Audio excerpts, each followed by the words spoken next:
is Justin Taylor with Rock Title, and you're listening to Anyone Can Be a Rock Star, a ROC University podcast. Listen weekly as we sit down with industry top producers and leaders to discuss the ideas, the opportunities, and the strategies that ultimately led them to success in their business so you can do the same. And today I'm super excited to be sitting with Holly Henbest, a top producing agent here in the Phoenix market. Thank you so much for joining us today. It's a pleasure to have you. Thanks for having me. It's my pleasure. Absolutely. So for those listening, can you give us a little bit of background on when, how, why you got into real estate? Sure. And kind of take us from the beginning to where we are today? Sure. So my anniversary in real estate is April Fool's Day. So no better day to get into this industry. So no fooling. I started on April Fool's in 2006. At the time, I had previously had a corporate career and was just kind of at the point where it was like, I'm not really loving what I'm doing anymore. Yeah. I'm not feeling fulfilled. It's not matching what I want to do with my overall life. And so I just kind of sat in my office one day and thought, today's the day I'm going to quit and I'm going to go for it. I had wanted to be a realtor forever and just thought, if not now, when? And I don't want to have any regrets. And so I went to real estate school and got my license and became a realtor. And then I thought, now what? Yeah, exactly. So the first year was, I would say, a little dicey at best. And of course it was 2006. So we all kind of know what happened after that. So I always say I joined at the worst time, but really I think it was one of the best times because I had a really good training ground. I've seen all different aspects of what the real estate market can bring us. And it also, I always say, it really humbled me to the importance of what we do in our business, because we sit at kitchen tables with families and help them to make decisions in terms of meeting their life goals as it relates to real estate. And unfortunately, in that era of 2008 to 11, there were a lot of very difficult kitchen table conversations. People were at one of the worst financial times of their life. We dealt with a lot of short sales, and it was, again, very humbling to be a part of that scenario for them, but also extremely rewarding because we helped people get the best potential outcome that was possible then, as opposed to foreclosure. So we really, I know I've said the word before, but it really humbled me to the importance of what we do. It really was a great training ground to make sure that we are really digging into providing the best solutions for our clients and, helping them to achieve their goals. And, I remember those days even now, they don't go away. Yeah. It definitely left a mark. So every time I'm at a kitchen table, I know that while most of the time it's for happier times, it's important times. And so I think it was a really great, in hindsight, I can say now, it was a great time to join. At the time, I was like, oh, what have I done? Yeah, what have I done? I just left this stable job. I got into this crazy industry. Yeah, I had market completely. I had great benefits. Yeah. I had a great salary. I had an expense account. And now, now I've done this. But again, hindsight is like a great eye into one of the best decisions you ever made. It was a great decision. I'm super glad I did it. I love what I do. I love helping people. I love being creative and creating solutions and, just making their goals a reality.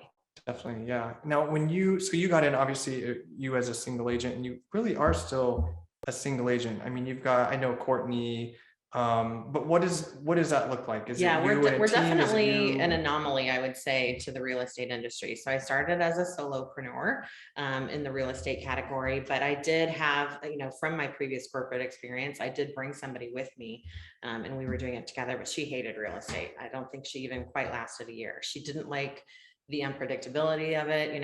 Every day we wake up, we don't know what today's going to bring. I love that. I love troubleshooting and figuring out how we're going to make everything happen, even though things are coming at us that we can't always predict. Yeah, it's like, it's a thrill to me and I love it. She absolutely hated it. So she left. And at that time, my dad was kind of transitioning in his life. He had been a corporate executive, a CPA. He was a consultant at the time, and he just was not very happy and was deciding to make the move to Arizona. And it was unfortunately after my mom had passed away. And so he was just kind of at a point in his life where he was trying to figure out what he wanted to do. And he had gotten his real estate license kind of just for fun, like the year before. Little did he know. When I got mine. And then it was like when my original partner started kind of phasing out, he was kind of helping And then one thing led to the next, and he became my full-on partner in the business. As our business grew and we got busier, one thing in our business is one person can only be in one place at a time. Yeah. And as our business grew, we really needed more feet, on the street, essentially, to be able to, be doing contract documents, be showing a house, be going and talking to another. Yeah, we needed to be able to be in 3 places at once. Being in 2 places at once didn't become enough.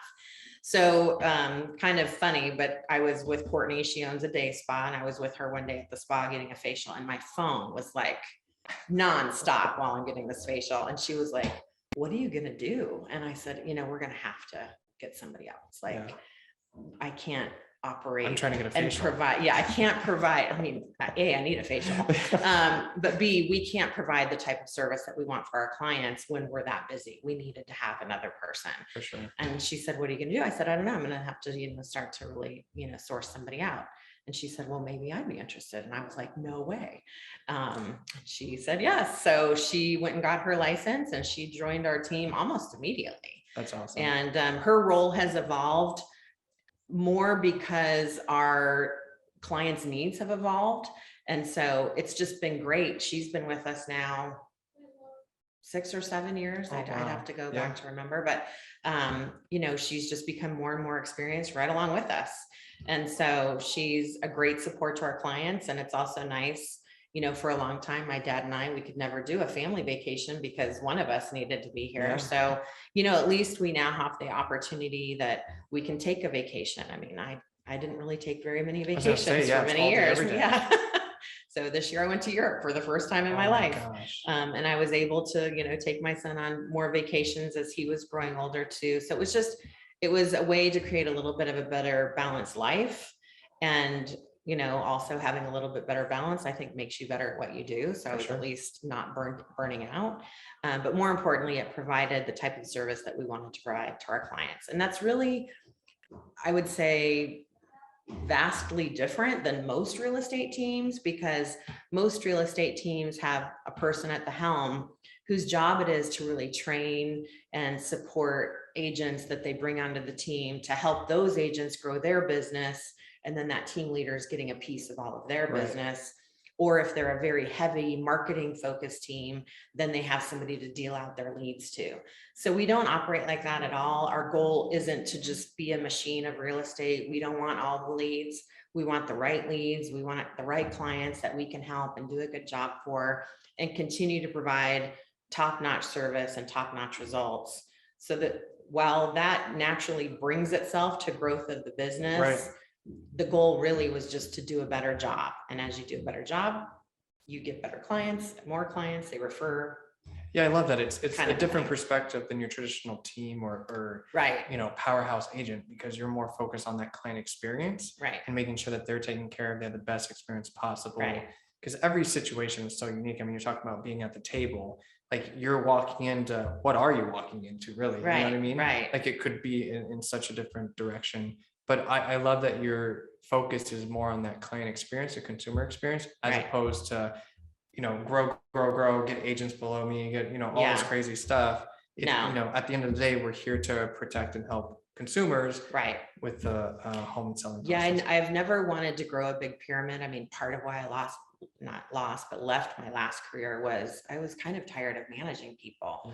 There's a lot that goes into being a good manager and a lot into helping people really grow. And I was enjoying that to a point. And I loved the opportunity to kind of go out on my own, have a smaller team. Our communication can be very easy and simple because there's really just 3 of us. But I really love providing that next level of service to our clients. I mean, I can't tell you how many times I deal with a realtor where they'll be like, well, I can't get it back to you, I have a dentist appointment. I can't do this because I'm traveling. I can't do that because I have a dinner. That never happens with us. And our clients never know we have a life. It's not their problem. They don't need to know I have a life. All they need to know is their needs are being taken care of. And it's like, on my way here to, meet with you today and talk, like we're in the midst of counter offers on a deal. My dad and Courtney will handle that. Our customer will be handled. Nobody's going to have to wait until this is over with for me to respond. Everybody's being taken care of while I'm still doing this. And that was really the goal, is that we can be essentially in 3 places at once. It's refreshing. It's great. I mean, and it allows me to be here and not have that in the back of my mind, Right. worried, like, did the counter come in? What's our response time? Everything's What's going to taken care happen? of. We just know it's taken care of and Yeah. everything's good with our client. Yeah. And the dynamic between the three of you just seems so natural.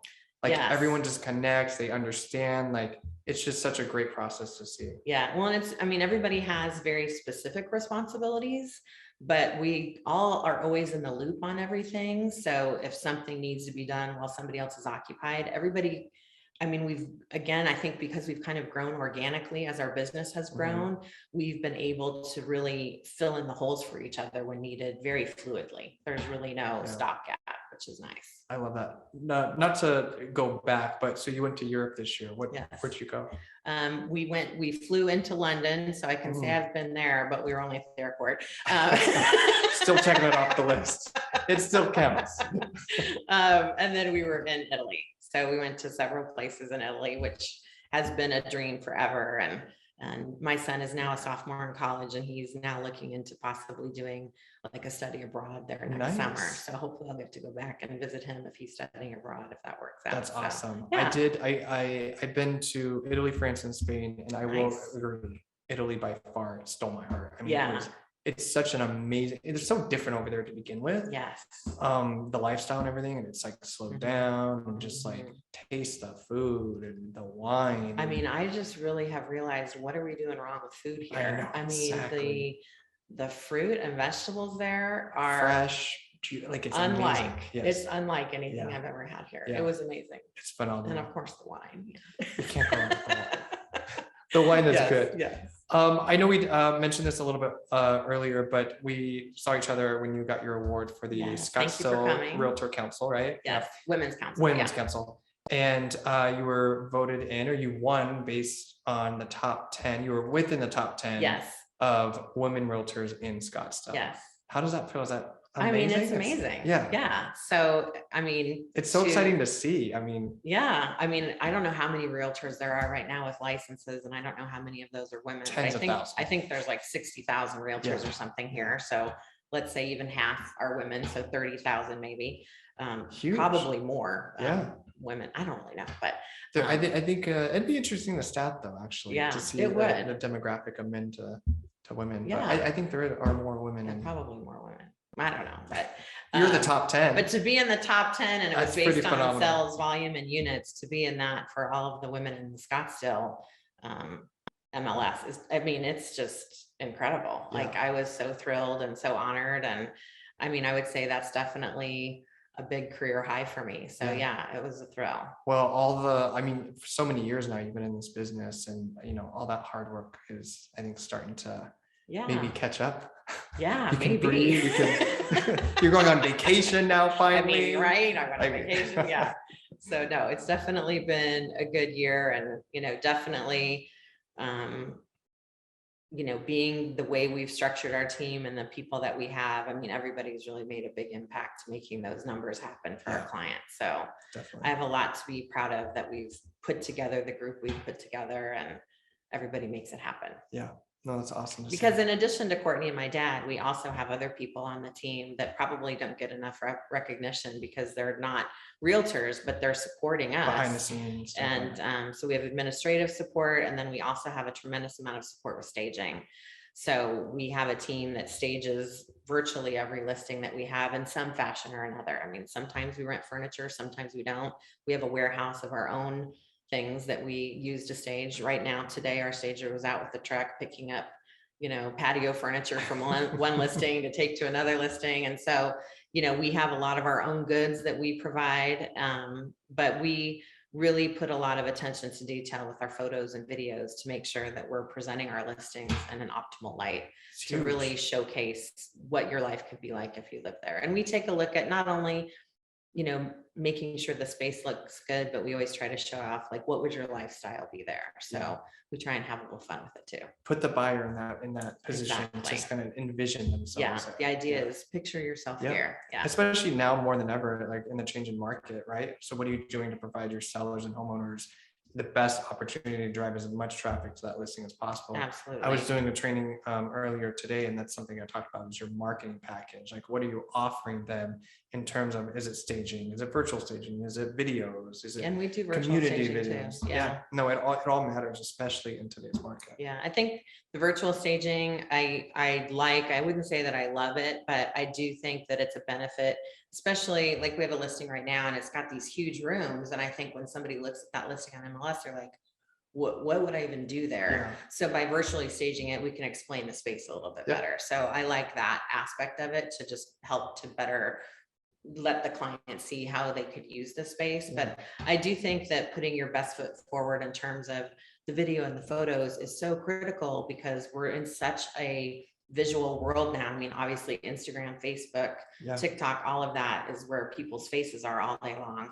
So not only are they visually looking on MLS, whatever their service provider is for those photos, but also our own Instagram, Facebook, TikToks, and so forth are showcasing them as well. So I think it's critical. And you mentioned that it's important, especially in today's market, but our reality was that we were still doing it even when we were selling houses in 5 hours. We were still doing all the things.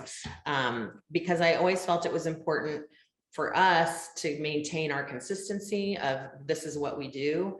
And just because things are selling more quickly, we're not stopping. And I think it also helped us to capture the better prices for a lot of our listings because when people saw that, they had to have it. So it helped with the pricing. But I also think, you know, something people forget about is when a buyer's interested in a home, one of the first things they do is send a listing to their friends and family and ask their opinion. And so those people aren't getting to step foot in the property and those people aren't getting to physically feel it. They can only see the pictures, and that buyer wants to be able to send somebody pictures that they're proud of. Yes, exactly. You want them to be sharing that listing with everyone they know, and they're excited about it. So it was always important to us to maintain that consistency of making sure that all of our listing photos looked fabulous. Now you you mentioned some social media platforms, and that's what we really want to dive in today, because I think that you have just nailed it on the social media aspect. Thank you. I mean, it's interesting because, and I'm going to give you this title just because I feel like you're kind of like a local social media celebrity in this sense, or you know, because I hear other agents mention it, or colleagues that we work with. But you know, I kind of will call you. Maybe we'll label this the queen of social media. Ooh, I like it. Well, we're jazz it up a bit, but you know, get a new nameplate. Yeah, exactly. We'll get one designed for you. But it's exciting because the content that you make is so creative, and there's different perspectives of it, right? So you have educational pieces, which are amazing. Thank you. The way that you deliver that message, I think that's important for the consumer. But you also do comedy type things, comical ones, right? You're human. It's very authentic and trendy, right? I've seen a lot of things with the trends. But when did you decide that you were gonna just dive into social media or double down on social media? Like, at what point were you like, I'm going all in? So, I mean, when I started as a realtor in 2006, there might have been Facebook by then. I don't remember when Facebook was born, but I wasn't on it. And I remember the first time I got on it was a lender was having a Facebook party, like, come to our office and we'll get you set up with a Facebook page. And I was like, I don't even know what to do with that. And I had actually just previously heard about Facebook for the first time because my son was in preschool and we were at a play date and one of the moms took a picture and said, "You're okay if I post his picture on my Facebook, right?" And she was quite a bit younger than I was. And I was like, what are you talking about? Where's this going? She kind of explained it to me and I thought, well, I've never heard of such a thing. That sounds bizarre. And then this, like 2 months later, this thing came up for this Facebook party. So I was like, what is this? And so I started to investigate, which, you know, I find it hilarious because now people are like, there was never a Facebook, like so many people have not lived in a time when there wasn't all before of these Facebook, things. there was MySpace, and that was a whole exactly. So so I definitely got into Facebook, and I will say my real driver of interest in Facebook was posting pictures of my son. I love sharing that. And, it grew with friends and family, and we would post all the kids' activities and birthday parties and preschool things. And then, it kind of evolved from there. And then I was like, oh, business? Like that was a complete secondary thought. And then, I got a business page established. From there, I would say it really evolved. For several years, I was doing a weekly segment for 12 News for NBC about real estate. Oh, wow. And kind of funny enough, they had contacted me because my son played baseball with one of the executives at 12 News. Our kids played together, and she was like, I think you would be good at this. And I had just done a radio show, and she had heard me on the radio show, and she was like, I think you should do this. So I started doing these segments for 12 News, and it was kind of important to be on all the social media platforms when I did that. Sure So that was really like, when I first did my screen test with them, I think it was like that day that I signed up for Twitter and for Instagram. And I was like, oh my gosh, now I need to have all of these things. So I ended up doing that segment with 12 News for, I think, almost 6 years. Wow. I didn't know that. That's amazing. So that really gave me, I think, my confidence, if you will, in terms of just speaking about real estate. And the segments were all like, 5 minutes. They weren't super lengthy. And initially I was being interviewed on air and it was live. And then it transitioned to, I went out with a producer and we produced our own segments. That's so cool. And it was so fun and I super enjoyed it, but news changes their formats. It does.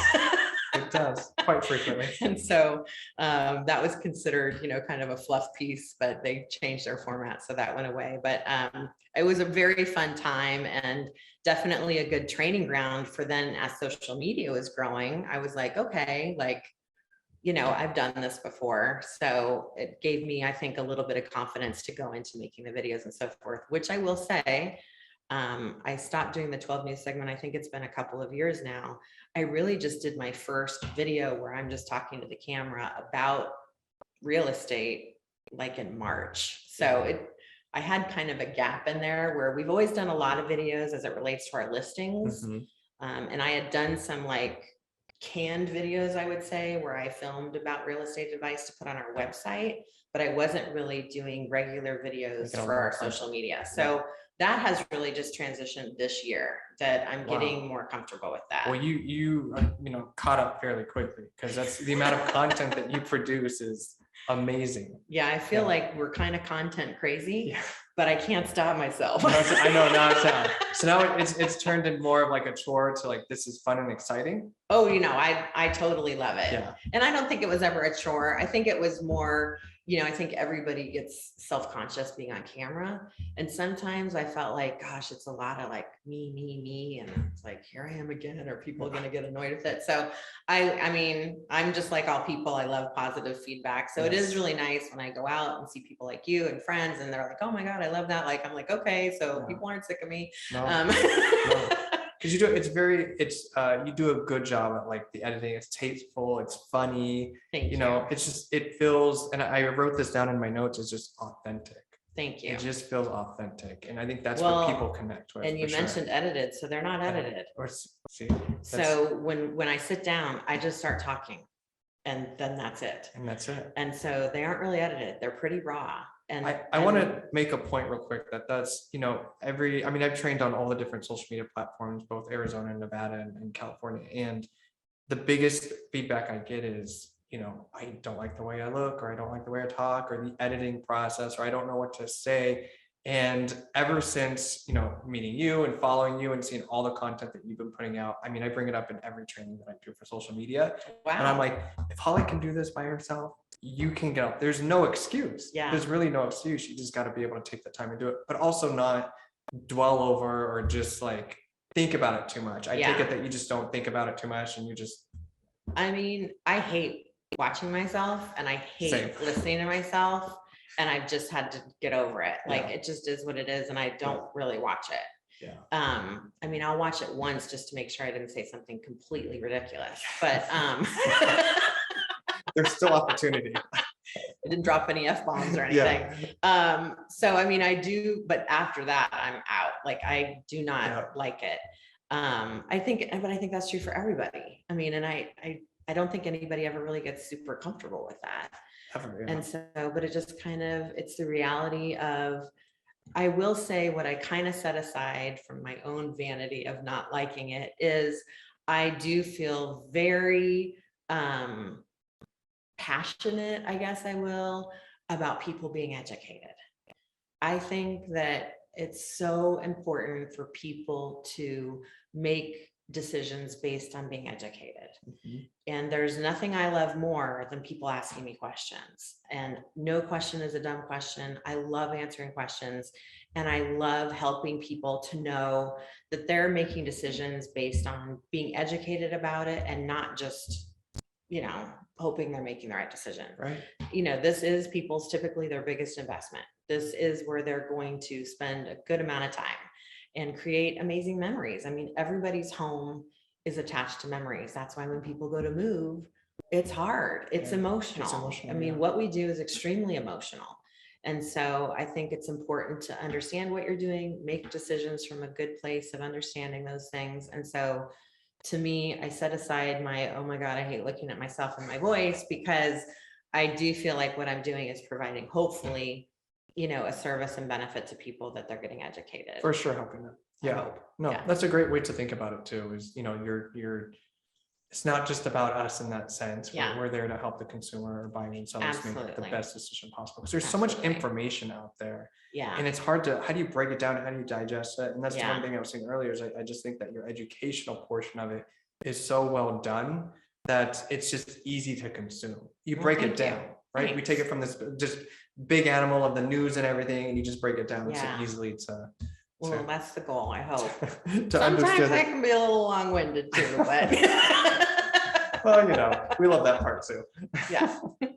Now, do you, where do you get ideas or inspiration? So do you follow like trend? I know you do trends like a lot of times, but do you follow like websites or other accounts, or how do you come up with what you're going to talk about? So I think there's a variety of ways. I mean, in terms of the educational pieces that I'm doing, the main thing is like just things that happen in my everyday life. Yep. I mean, it's like at the end of the day, pretty much every day, I'm always like, OMG. The content's endless. Unbelievable. Yeah. And sometimes it's like, why didn't I even think to do a video about this? Because this keeps happening. So I think what I'm working on right now is that I need to keep a consistent place for where I track my ideas, because ideas pop in all the time.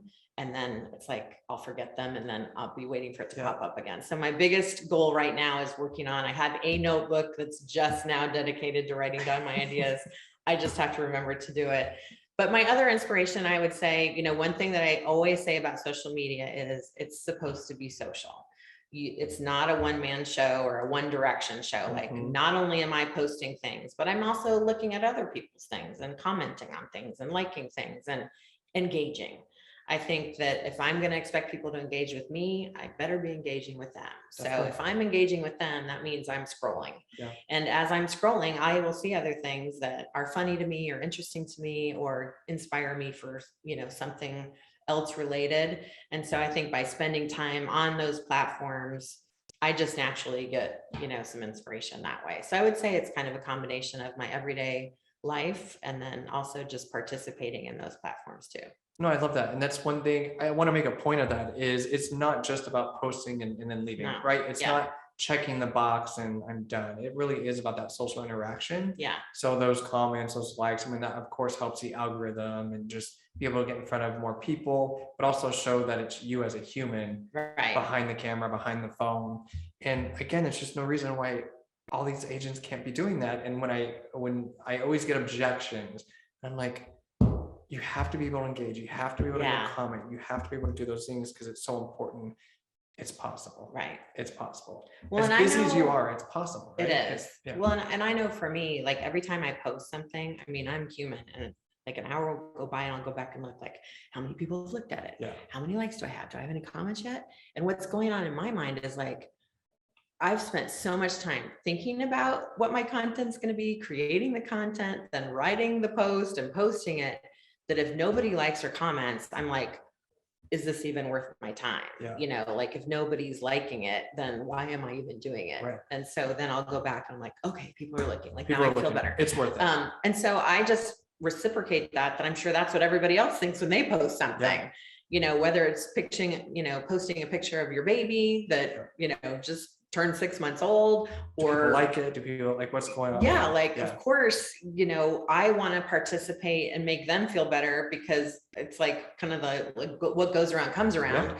If I'm participating in it, then hopefully somebody else is participating in it and giving me that feedback too, because I'm human too. Like, if I got no likes or comments, I'm going to be like, should I take it down? Like, what's happening? So I do think that with social media, a lot of people have forgotten the word social. Like, it is to participate and not just push content. We have to participate in other people's content, because that's what should make it fun. I mean, it should be, it shouldn't feel, to me, a lot of people say, oh, I hate social media. I don't. Like, I enjoy it.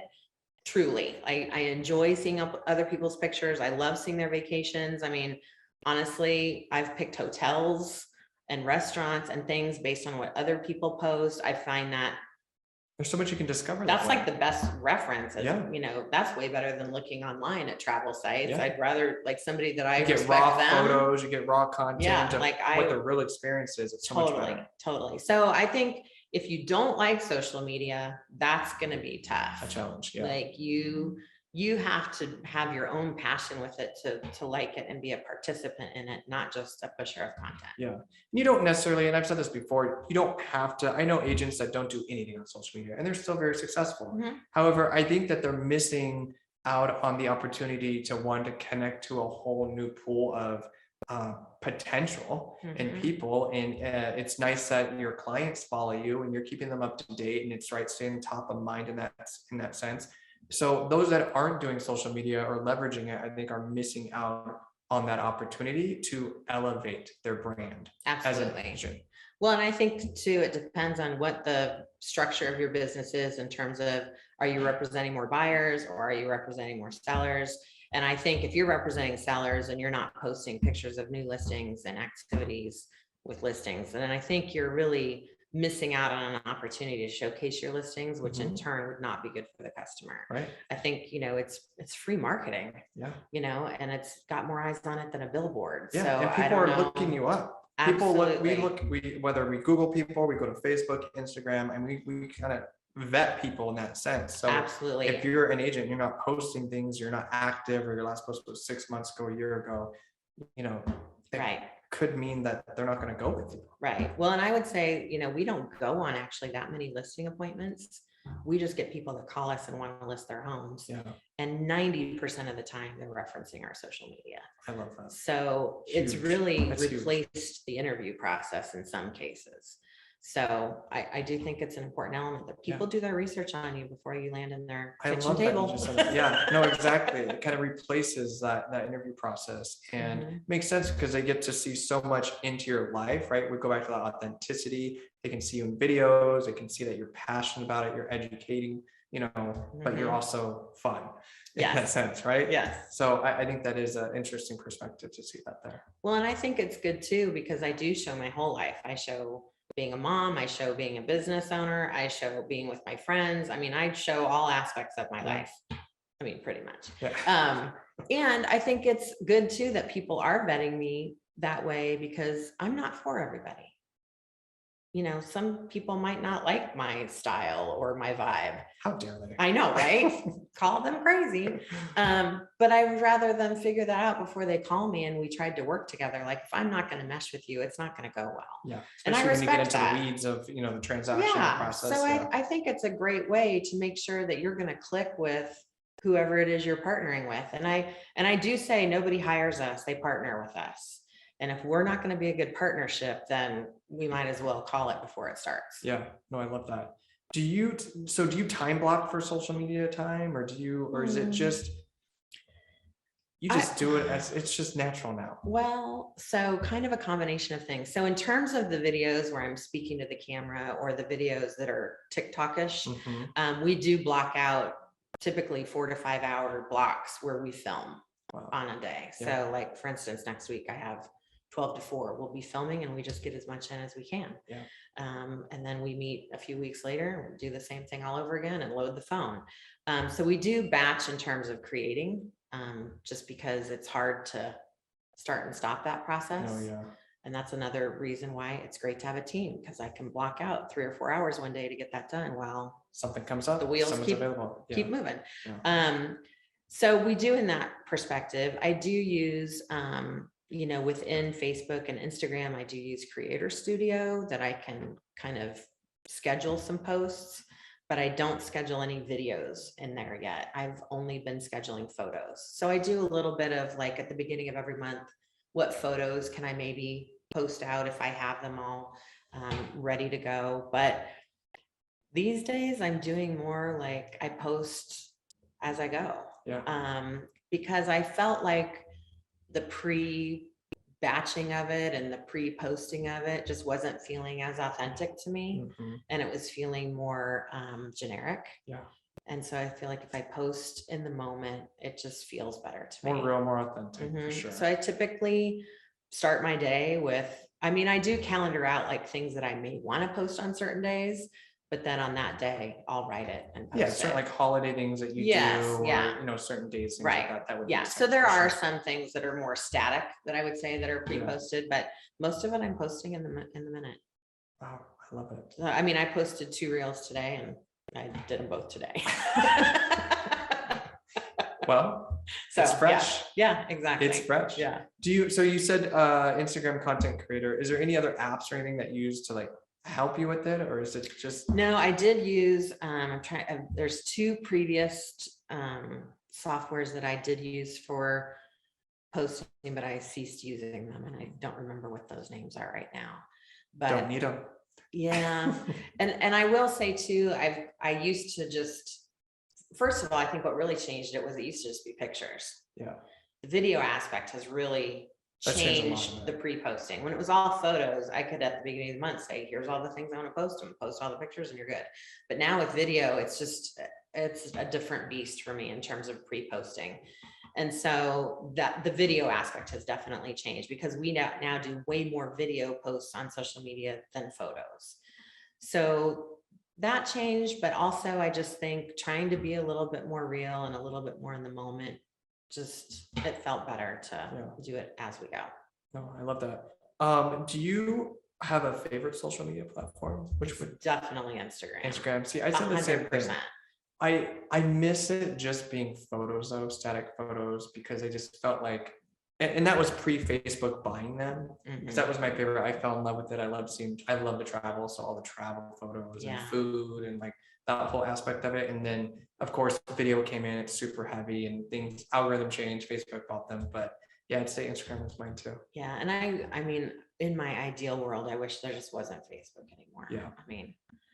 I think unfortunately Facebook for me became much more ad dominant, much more political, much more controversial. Like that feeling that I get when I go to Facebook is not as fun. Like interacting on Facebook for me, I still do it because I have so many friends that aren't on Instagram. And so, I'll see the anniversaries and the birthdays and the parties and the celebrations, and I like that. But I can't spend a big block of time on Facebook without kind of feeling more annoyed. Whereas Instagram, I feel like it's all happy a lot things. Less of that. It's a lot less of happy. It's not so controversial, and maybe it's because it's a big political season right now. But every time I get on Facebook, I just feel like, gosh, it's just a lot of heaviness.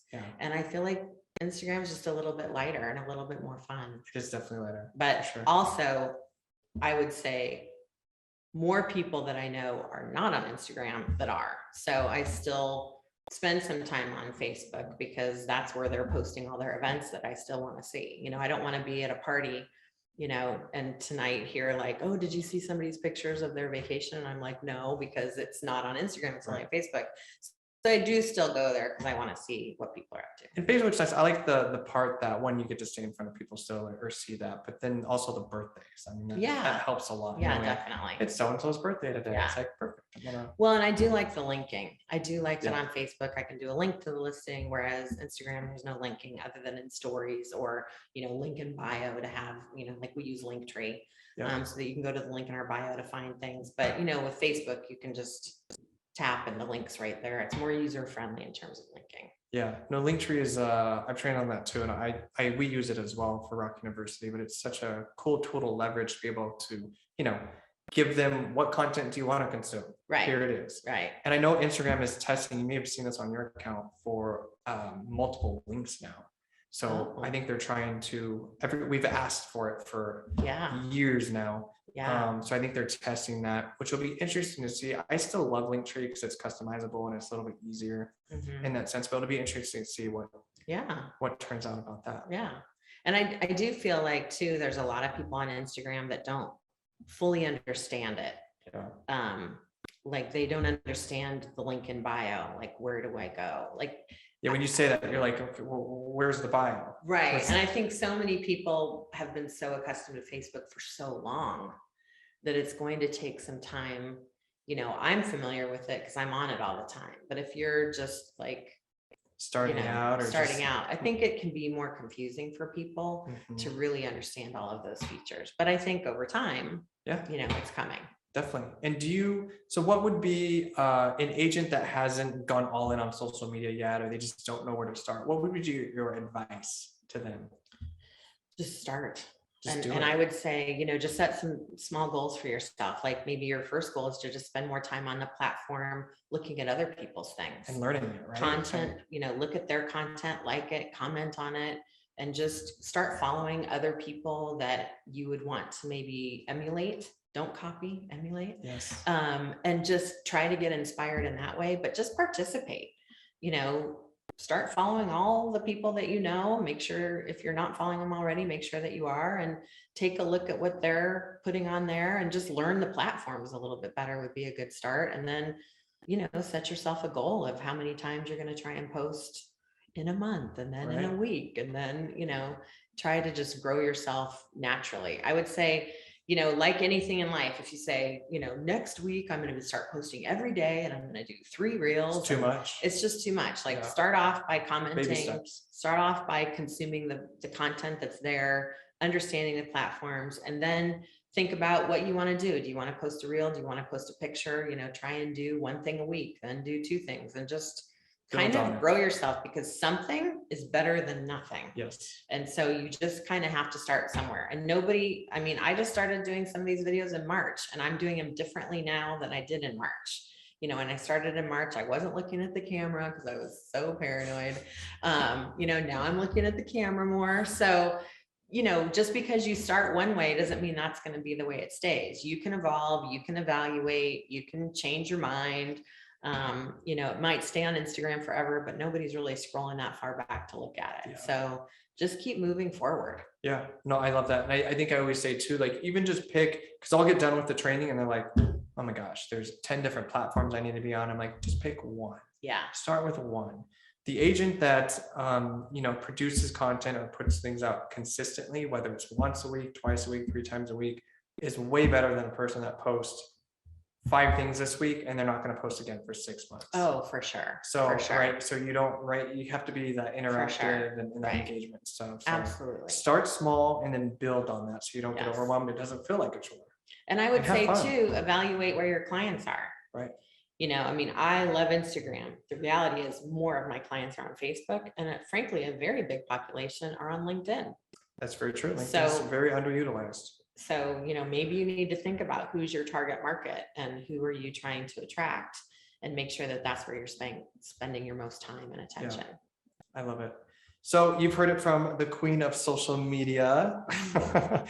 So everyone get on social media, be consistent, do it, produce content, fun. and have fun with it. Yeah. And like you said earlier too, it doesn't always have to be about real estate. No. You know, it can be a mix of your life, like family, friends, you're out hiking, you're trying a new restaurant, you're trying, I know you guys were doing a series of cocktails or things like that. Like, have fun with it. Absolutely.